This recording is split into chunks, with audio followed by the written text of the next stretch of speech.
Hello बच्चों, आज हम लोग स्टार्ट कर रहे। कल था मेल रिप्रोडक्टिव सिस्टम, आज हम लोग पढ़ने जा रहे फीमेल रिप्रोडक्टिव सिस्टम। स्त्री प्रजनन संस्थान मतलब स्त्री का जो जननांग है, उसका जो रिप्रोडक्शन ऑर्गन है वो क्या है, क्या फंक्शन है, कहां कैसे क्या होता है, ये हम लोग अब जानेंगे। ठीक है, तो चलिए शुरू करते हैं बच्चों। यहां हम जानते हैं पहला है ओवरी। अगर ड्राइंग में देखा जाए तो ओवरी इधर है, ये और ये दोनों ओवरी है। ओवरी आपके सिर्फ इस पाम के जैसा दिखता है, ठीक है, इस पाम की तरह दिखता है ओवरी। ठीक है, ओवरी को हिंदी में कहते हैं अंडाशय। क्या कहते हैं? अंडाशय। ठीक है, और इसके बारे में जानते हैं।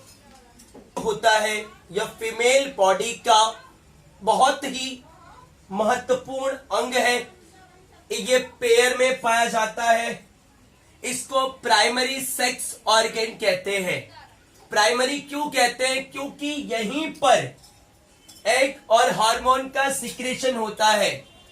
एग का फॉर्मेशन और हार्मोन का सिक्रेशन यही होता है, और ये एब्डोमेन के लोअर पार्ट में मौजूद है। उसके पास पाया जाता है क्या? ओवरी। ओवरी के बाद जो दूसरा जो महत्वपूर्ण अंग है उसका नाम है ओविडक्ट। ये ओविडक्ट, ये जो ट्यूब ऐसा दिखता है, ठीक है, ओविडक्ट को हिंदी में कहते हैं अंडवाहिनी। ओविडक्ट फीमेल बॉडी में भी दो पाया जाता है, दो मतलब जोड़ी में। ठीक है, यह वजाइना ओवरी से लेकर, यह फीमेल के अपर पार्ट ओवरी से लेकर लोअर पार्ट वजाइना तक जुड़ा हुआ रहता है, और इसका काम है इसकी मदद से जो भी एग ओवरी में फॉर्म हुआ रहता है उसे ये यूटेरस तक ट्रांसफर करता है। ठीक है, इंपॉर्टेंट जो है फंक्शन फीमेल बॉडी में वो है यूटेरस। यूटेरस को हिंदी में गर्भाशय कहते हैं, जहां पर बच्चा गर्भ धारणा करता है 9 महीने, वो होता है यूटेरस। इसका काम है फंक्शन ऑफ मेंस्ट्रुएशन। महिलाओं को जो पीरियड आता है इसको फंक्शन करने में भी हेल्प करता है कौन? Uterus. Implantation of zygote, zygote को भी उसके अंदर इम्प्लांट किया जा सकता है, और डेवलपमेंट ऑफ फीटस, किसी भी फीटस को ग्रो करता है। और बच्चों वजाइना यह फीमेल में बहुत ही महत्वपूर्ण अंग है। वजाइना को हिंदी में योनि कहा जाता है, और वजाइना को कॉमन नेम कहते हैं बर्थ कैनाल।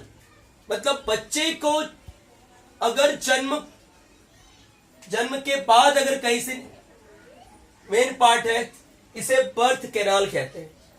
बर्थ कैनाल क्यों? बिकॉज हर बच्चे का जो डेवलपमेंट होता है फीटस के बाद, उसे वजाइना के थ्रू ही बाहर निकाला जाता है, और यही एक ऐसा रास्ता है जहां से मेल का स्पर्म और फीमेल के अंदर जो पीरियड आता है ये यहीं से इनसाइड और आउटसाइड होता है। इनसाइड मतलब स्पर्म अंदर जाएगा, और मेंस्ट्रुअल फ्लो का जो भी बहाव है, मासिक स्राव जो भी होता है, वो यहां से बाहर निकलेगा। और ये जो होता है यूटेरस के सर्विक्स से लोअर पार्ट से लेकर बॉडी के आउटसाइड तक जुड़ा रहता है, और इसी के थ्रू ही फीमेल बॉडी में यूरिन बाहर निकलता है, और यहीं से बच्चे का डिलीवरी होता है। It is the delivery part of the female body. ठीक है, थैंक यू।